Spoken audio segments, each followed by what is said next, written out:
सम संख्याओं का वर्ग हमेशा सम संख्या होगी और विषम संख्याओं का वर्ग हमेशा विषम संख्या होगी। तो अब पहला प्रश्न था कि निम्नलिखित संख्याओं के वर्गों की इकाई के अंक क्या होंगे। तो यहाँ पे कुछ अपने को संख्याएं दी हुई हैं। जैसे फर्स्ट है 81, तो 81 का वर्ग करना है तो 81 की घात लगाएंगे 2। ये वर्ग को बताता है कि 81 को 81 से गुणा करना है। तो इन संख्या का इकाई अंक है 1। 1 को हमने 1 से गुणा किया तो हमारे पास आंसर आया 1। तो अतः इस संख्या का 81 के वर्ग का इकाई का अंक भी 1 होगा। जो संख्या दी है उसकी इकाई के अंक को गुणा कीजिए, जो आंसर आएगा वही संख्या का इकाई का अंक होगा। जैसे 272 है, उसका वर्ग करेंगे तो इसका इकाई अंक है 2। 2 को 2 से गुणा किया 4, अतः संख्या का इकाई अंक भी क्या होगा, 4 होगा। ऐसे ही एक संख्या है 799, इसका वर्ग करें तो यहाँ पे इकाई अंक है 9। 9 को 9 से गुणा करेंगे तो 81 होता है, और 81 का जो इकाई का अंक है वही संख्या के वर्ग का इकाई अंक होगा। 799 के वर्ग का इकाई का अंक भी क्या होगा, 1 होगा। इसी प्रकार आप ये सब सवाल हल कर सकेंगे। सेम ऐसे ही सारे सवाल हल करने, इकाई के अंक को आप गुणा किए और उसको गुणा करने पे जो आंसर आएगा वही संख्या का इकाई अंक होगा। दूसरा प्रश्न है, निम्नलिखित संख्याएं स्पष्ट रूप से पूर्ण वर्ग संख्याएं नहीं हैं, इसका कारण दीजिए। तो अभी हमने बात की थी जिस संख्या का इकाई अंक ये वाले अंक होंगे वही पूर्ण वर्ग संख्या होंगी। बाकी के जो बचे हुए अंक है जैसे 2, 3, 7, 8 हैं, अगर ये इकाई का अंक हैं तो पूर्ण वर्ग संख्याएं नहीं होंगी। तो यहाँ पे पहली जो संख्या दी है हमें 1057, तो इसको लिखना कैसे है वो हम देख लेते हैं।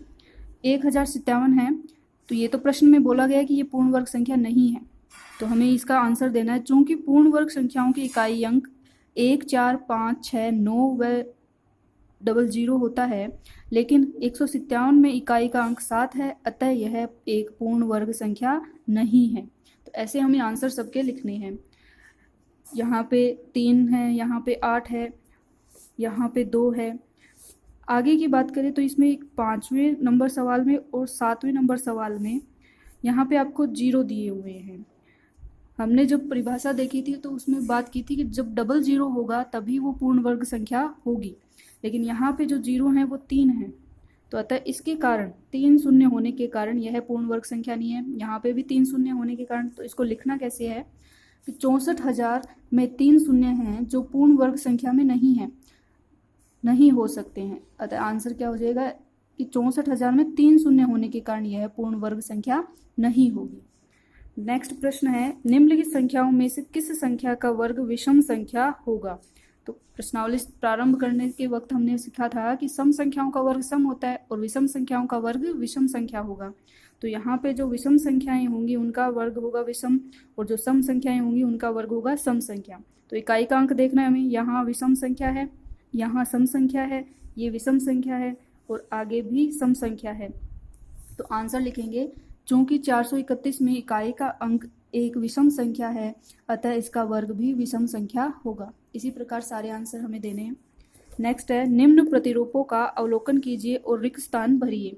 तो यहाँ पे पहले हमें दिया हुआ है 11। 11 का वर्ग होता है 121। जब भी हमारे पास 1 1 वाले संख्याएं हों और उनका वर्ग करना हो तो हमें गिनती लिखनी है। 2 1 हैं तो 1 2 और फिर इसका 1 आगे आ जाएगा, यानी रिपीट होने लगेंगी संख्याएं।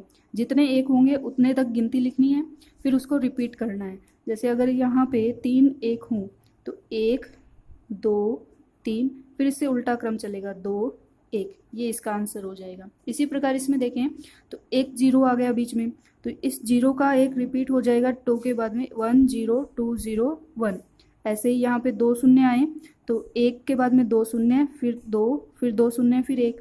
तो यहाँ पे कितने शून्य आ रहे हैं हमारे पास, 4 शून्य, तो इनके बीच में 4 शून्य आ जाएंगे, फिर 2, फिर 4 शून्य, फिर 1। इसमें हमारे पास आ रहे हैं 6 शून्य आ रहे हैं, तो जो शून्य हैं वो बीच में आएंगे, फिर 2, फिर जितने शून्य हैं वो शून्य और फिर 1।